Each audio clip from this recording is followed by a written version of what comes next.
আসসালামু আলাইকুম রহমতুল্লাহি আবরকাতুহু আলহামদুলিল্লাহ ওসসালাতু ওয়াসসালামু আলা রাসূলিল্লাহ বাদ। কাছে এবং দূরে বিশ্বজুড়ে যে যেখান থেকে আমাদেরকে দেখছেন আপনাদের সকলকে স্বাগত জানাচ্ছি। এটি নিউজে রমজানের বিশেষ আয়োজন বিআরবি কেবলস নিবেদিত ইসলামী জীবন অনুষ্ঠানে পাওয়ার্ড বাই মুনতাহা স্টিল এবং কো স্পন্সর রয়েছে এটিআই টাইলস। প্রিয় দর্শক, আজকে আলোচনার জন্য মাহতি অনুষ্ঠানে আমরা আমন্ত্রণ জানিয়েছি হজরত মৌলানা মুফতি আবু বকর মোহাম্মদ তাহের, প্রিন্সিপাল আর নাজাহ তাফিজুল কোরআন মাদ্রাসা সাভার। আসসালামু আলাইকুম রহমতুল্লাহি ওয়া বারাকাতুহু। ওয়ালাইকুম আসসালাম রহমতুল্লাহি ওয়া বারাকাতুহু। আপনাকে আমাদের অনুষ্ঠানে স্বাগতম। শুকরিয়া, জাযাকাল্লাহ। আজকে আমরা যে বিষয়টি আলোচনা করব সেটি হলো একেবারে প্রেজেন্ট ইস্যু, দুর্নীতি দমনে রমজানের ভূমিকা। এ বিষয়ে যদি আপনি কোরআন হাদিস থেকে আমাদেরকে জানাতেন।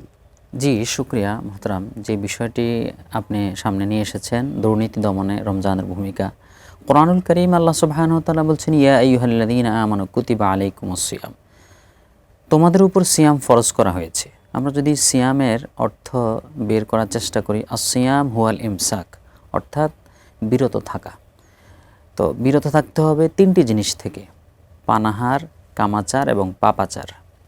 3 নম্বর যে জিনিসটি পাপাচার, এই পাপাচারটাই মূলত আমাদের দুর্নীতির সবচেয়ে বেশি গুরুত্বপূর্ণ এলিমেন্টস। আমাদের সমাজে যত পাপাচার হয়, এই পাপাচারগুলোকে যদি আমরা রিমুভ করতে পারি তাহলে দুর্নীতি কমে যাবে। আল্লাহ সুবহানাহু ওয়া তাআলা আমাদেরকে সেজন্য বছরের দীর্ঘ একটি মাস এই সিয়াম সাধনার কথা বলেছেন যে আমরা বিরত থাকব। সিয়াম সাধনা কি? বিরত থাকা। একই জিনিস অন্য সময় হালাল, কিন্তু এই টাইম থেকে এই টাইমের ভিতরে এটা মানে পানাহার করা হারাম, অথচ এটা ছিল হালাল।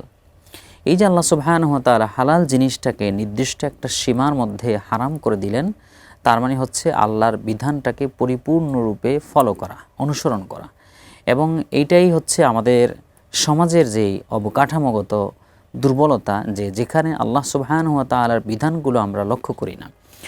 দুর্নীতি আমাদের সমাজ থেকে বের করতে হলে যেটা আমাদের অন্তরে সেট করতে হবে সেটা হচ্ছে আল্লাহর ভয়। এবং সিয়াম সাধনার মূল লক্ষ্যটাই হচ্ছে লাআল্লাকুম তাত্তাকুন, তোমরা সিয়াম পালনের মাধ্যমে তাকওয়া অর্জন করতে পারবে, আল্লাহর ভয়, আল্লাহকে ভয় করবে তোমরা। এই গুণ অর্জন করবে। যে কোনো একটা অপরাধকে রিমুভ করার জন্য অথবা এটাকে থামানোর জন্য বিভিন্ন অফিস আদালতে কিন্তু সিসি ক্যামেরা ফিট করা হয়, যে এখানে কোনো খারাপ কাজ হলে সিসি ক্যামেরায় ধরা খাবে।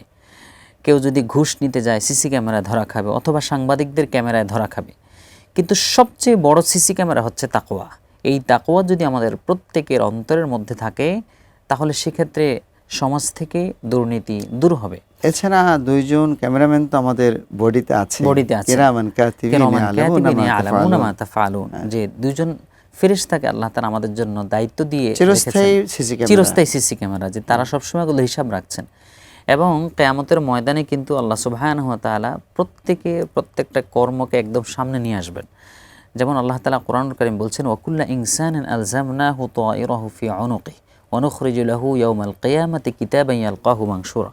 আমি প্রত্যেকটা ইনসানের ঘাড়ের মধ্যে একটা সিসি ক্যামেরা ফিট করে দিয়েছি, এবং কিয়ামতের ময়দানে আমি সেটাকে কিতাব আকারে বের করব এবং তার সামনে তুলে ধরব। আমরা নরমালি আরেকটা জিনিস দেখতে পাই, সেটা হলো যে যারা এমপ্লয়ি তাদের কিন্তু একটা আইডি কার্ড কাঁধে ঝুলতে থাকে, মানে কাঁধে ঝুলিয়ে দেয়, এখানে থাকে। জি। তো গবেষকগণ এখন বলছেন যে এই যে আল্লাহ পাক আলজামনাহু তায়রাহু ফি উনুকিহি এখানে ঝুলিয়ে দিয়েছেন, এটা ওই ধরনের আইডি কার্ডের মধ্যে এবং বডি ক্যামেরা সহ সব কিছু তার এখানে রেকর্ড হয়ে যাচ্ছে। এবং বর্তমানে পৃথিবীতে কিন্তু এমন কিছু সুপারসনিক মেমোরি আবিষ্কার হচ্ছে যে একটা গাড়ির মধ্যে যদি ওই মেমোরিটা সেট করে দেওয়া হয় সেখানে ড্রাইভার লাগবে না, ওই মেমোরিটাই কিন্তু তার সবকিছুকে নিয়ন্ত্রণ করে। জাপানে চলছে। তো আল্লাহ মানুষই করছে, কিন্তু কোরআন থেকে গবেষণা করেই কিন্তু এগুলো বের হচ্ছে। তো বলছিলেন যে দুর্নীতি যদি দমন করতে হয় তাকওয়া লাগবে। তাকওয়া তো পার্সোনালি লাগবে। এখন দেখা যায় যে সামাজিকভাবে, রাষ্ট্রীয়ভাবে ব্যাপকভাবে দুর্নীতি হচ্ছে, এগুলো দূর করার জন্য কোরআন হাদিসের কি নির্দেশনা রয়েছে? নিঃসন্দেহে এগুলোর ক্ষেত্রে কোরআন হাদিসের নির্দেশনা রয়েছে। যেমন এই যে সিয়াম সাধনার মাধ্যমে কিন্তু আমরা অন্যায় থেকে বেঁচে থাকার একটা প্র্যাকটিস করতে পারি। যেমন রাসূল সাল্লাল্লাহু আলাইহি ওয়াসাল্লাম বলেছেন, মান লাম ইয়াদা কাওলা যুর ওয়াল আমালা বিহি ফালাইসা লিল্লাহি হাজাতান ফি আন ইয়াদা তাআমাহু ওয়া শারাবাহু। কেউ যদি মিথ্যা কথা, অশ্লীল কাজ অথবা অন্য অপরাধ থেকে বেঁচে থাকতে না পারে, তাহলে তার না খেয়ে থাকার কোনো প্রয়োজন নেই। একদিকে আমি সিয়াম সাধনা করলাম, অপর দিকে আমি মিথ্যা কথা বললাম, মিথ্যা কথা বলে ঠকিয়ে অন্য কারো কাছ থেকে কারো কিছু আদায় করে নিলাম, বা ঘুষের মাধ্যমে আমি একটা কাজ মানুষকে করে দিলাম। এই যে অনেক সময় দেখা যায় যে এটা একটা দুর্নীতি। অনেক সময় দেখা যায় যে এই ধরনের প্র্যাকটিস হয় যে দিনের বেলা রোজা রেখেছি, সুতরাং দিনের বেলা ঘুষ নেওয়া যাবে না, তাহলে সন্ধ্যার পর যোগাযোগ করবে, অথবা হাত দিয়ে নিলাম না যে আপনি তাহলে আমাকে অন্যভাবে অ্যাকাউন্টসে পাঠিয়ে দিয়েন বা বিকাশে পাঠিয়ে দিয়েন। এই যে দুর্নীতি, মানে দুর্নীতি চিন্তা, এখানে সিয়ামের যেই মৌলিক শিক্ষা সেটা হচ্ছে আপনি সংযত থাকবেন, নিজেকে নিয়ন্ত্রণ করবেন। আরেকটি বিষয় কিন্তু দর্শকদের মনের ভিতরে দানা বেঁধে উঠেছে প্রশ্ন, সেটি হলো একজন রমজান মাসে দুর্নীতি থেকে মুক্ত থাকলো, ঘুষ থেকে মুক্ত থাকলো, অপরাধগুলি থেকে মুক্ত থাকলো, আবার রমজানের পরে শুরু করলো, এদের ব্যাপারে কি বলবেন? এদের ব্যাপারে তো মূলত দ্বিচারী একটা মনোভাবের কথা চলে আসবে, যে একজন ইমানদার সে তার ইমানের আলোকে, ইমানের দাবির আলোকে সে সবসময় আল্লাহ তাআলার বিধানের মধ্যেই থাকবে। রমজানটা মূলত প্র্যাকটিস, একটা অনুশীলন এবং নিজেকে প্রস্তুত করা।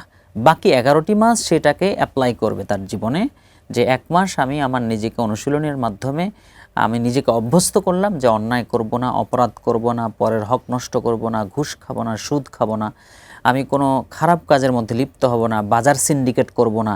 এই যে রমজান মাসে আমাদের ব্যবসায়ীরা কেউ ইতিমধ্যে ঘোষণা দিয়েছেন আমরা জিনিসপত্রের দাম কমিয়ে দেব যদি চাঁদাবাজি বন্ধ করা যায়।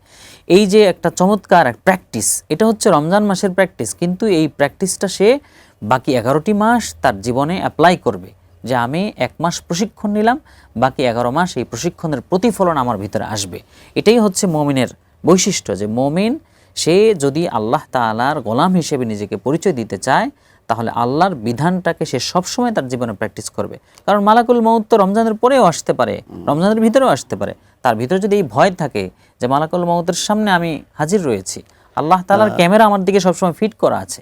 পবিত্র কোরআনুল কারীমের ভিতরে আল্লাহ পাক বলেছেন ইদিলু হুয়া আকরাবু লিত্তাকওয়া। দেখেন বিচারহীনতার যে এখন সংস্কৃতি, এত হাজার হাজার কোটি টাকা দুর্নীতি করে সর্বনাশ করে দিয়েছে দেশের, তো বিচারটা সেভাবে কিন্তু আসছে না। তো বিচারহীনতার কারণে যে দুর্নীতি এটা সমূলে ধ্বংস হয় না, তো বিচার করার ব্যাপারে কোরআন হাদিসের দৃষ্টিকোণ থেকে কি বলবেন? কোরআনুল কারীমে যে আপনি আয়াতটা বললেন ইদিলু হুয়া আকরাবু লিত্তাকওয়া, তোমরা জাস্টিস করো, এবং সেটাই হচ্ছে তাকওয়ার কাছাকাছি বিষয়, অর্থাৎ তাকওয়ার সবচেয়ে নিকটবর্তী বিষয়। তাহলে আমরা রমজানের মাধ্যমে তাকওয়া অর্জন করতে পারি, আবার পারি, বিচার করার মাধ্যমেও তাকওয়া অর্জন করতে পারি। 1 মাস না খেয়ে থাকা লাগতেছে না, শুধু ন্যায় বিচারটা করতে হবে। এটা যার উপরে কুল্লুকুম রাঈন ওয়া কুল্লুকুম মাসউলুন আন রাইয়াতিহি, যারা কর্তা ব্যক্তি, দায়িত্বপ্রাপ্ত ব্যক্তিবর্গ রয়েছেন, তারা বিচারটা করবেন, তাদের উপরে এটা রেসপন্সিবিলিটি রয়েছে, মানে সে জবাবদিহিতার অনুভূতি তার ভিতরে থাকবে, দায়ভার রয়েছে। এটা যদি সব জায়গায় অ্যাপ্লাই করা যায়, তাহলে আশা করা যায় যে দুর্নীতি কমে আসবে, তবে একসাথে কমবে না, ধীরে ধীরে কমবে ইনশাআল্লাহ। আপনাকে অসংখ্য ধন্যবাদ অত্যন্ত কষ্ট করে আমাদের অনুষ্ঠান আসার জন্য। প্রিয় দর্শক, আগামী পর্বগুলো দেখার সাদর আমন্ত্রণ জানিয়ে আজকে মধ্যে এখানে শেষ করছি। আসসালামু আলাইকুম ওয়া রাহমাতুল্লাহি ওয়া বারাকাতুহু।